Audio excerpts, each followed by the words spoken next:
Welcome to Science, Health and Healing Library of Children's Health Core.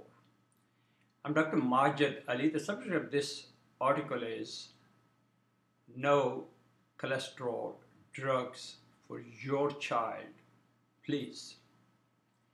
No cholesterol drugs for your child, please. Many of our viewers might be surprised, why did I take the time to do this segment? Because who in his right mind would give statin drugs to his children? There were two things which happened, and I thought that I wanted to include this segment on Children's Health Core. First, there was a report of the expert panel's integrative guidelines for cardiovascular disease and risk reduction in children and adolescents. So that's a very high-powered group. And in this report, they are saying that there should indeed be cholesterol screening for children. They raise this issue, and there are some powerful voices which are supporting it. And then, of course, the purpose of that is to find children who have high cholesterol and give them statin drugs. I have addressed this problem for adults at many levels. I devoted a large chapter on the molecular biology of cholesterol in Integrative Cardiology, the 6th volume of my 12-volume textbook, The Principles and Practice of Integrative Medicine. Molecular biology of cholesterol, of course, is physiology and pathology of cholesterol. It's an anti-inflammatory substance, it's an antioxidant substance. Without it, brain cannot develop. Without it, brain cannot function. Without it, any cell membrane in any organ of the body cannot function. Now, you know that there's been a much talk to sell drugs about the good cholesterol and the bad cholesterol. Of course, there's only one cholesterol. There's one molecular formula of cholesterol. There's one molecular structure, three-dimensional structure of cholesterol. So the very notion of HDL, good cholesterol, and LDL, bad cholesterol, is science absurdity, simply stated. Now, the second event which happened, which encouraged me to do this segment for children, is a report published in Lancet in May of 2012. Now I'm going to give you a quote from the New York Times article, a commentary on this article published in the British journal Lancet. Many years ago, I had published a paper myself in Lancet. I consider it the most prestigious and authentic journal of medicine in the world. So here are the words from the New York Times. This is of May 16th, 2012.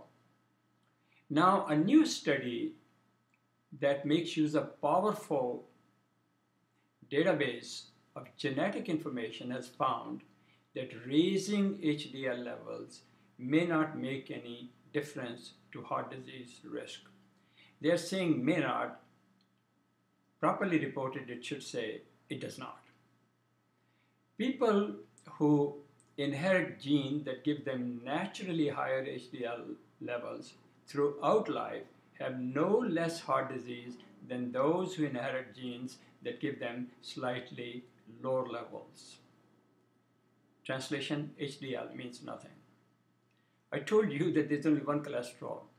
HDL cholesterol is a cholesterol which is properly coated with its protein coat. It's wearing his protein robe, so to speak.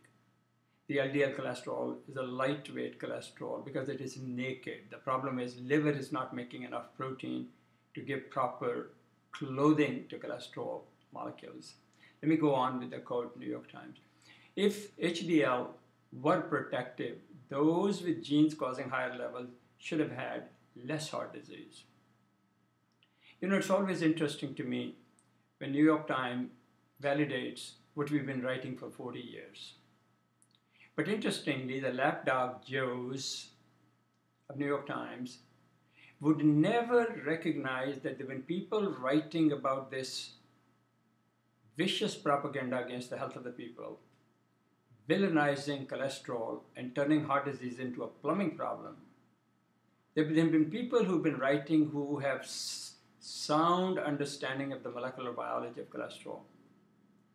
But you would have thought that this new report would put a kibosh on the drug companies that are coming up with drugs that raise HDL cholesterol. They've been talking about drugs which lower LDL, the so-called bad cholesterol. Now there are drugs in the pipeline which will have the promise of raising the HDL, supposedly good cholesterol. Here is another quote. The current study tells us that when it comes to HDL, we should seriously consider going back to the drawing board. In this case, meaning back to the laboratory, said Dr. Lauer. Back to the laboratory for what? You want to find another way to do the same thing, deceive people, drug them for problems that they do not have? So my point here, I'm focusing on children. That please have an insulin test for your child who is 10, 15 or more pounds in excess of the optimal weight. Please do not have cholesterol tests. You will get nothing out of cholesterol. Insulin, yes. The number one cause of excess weight gain in children and obesity is insulin toxicity. You can simply do a 2-hour test and there is the answer. This first step. The second step would be, what can you do in terms of looking at the toxicities of food, thoughts, and environment? And then help clean the metabolism, degrease the child, and eliminate insulin toxicity and reduce the risk of pediatric prediabetes and diabetes type 2 in children. Our vision at Children's Health Core is to provide authentic information to children and parents and grandparents and teachers, which is authentic, free of ideology and free of corporate deceptions. You can support us, forward this YouTube to your email, Facebook, Twitter contacts. Should you wish to do more, participate in our vision. This Children's Health Code is a non-profit foundation that my wife Talat and I founded some years ago. If you would like to participate in our effort, send us an email, aliacademy7@gmail.com. aliacademy7 is the number at Gmail. Thank you for joining me. Until we meet again, may you be gracious, graceful, and generous in your spirit. Thank you.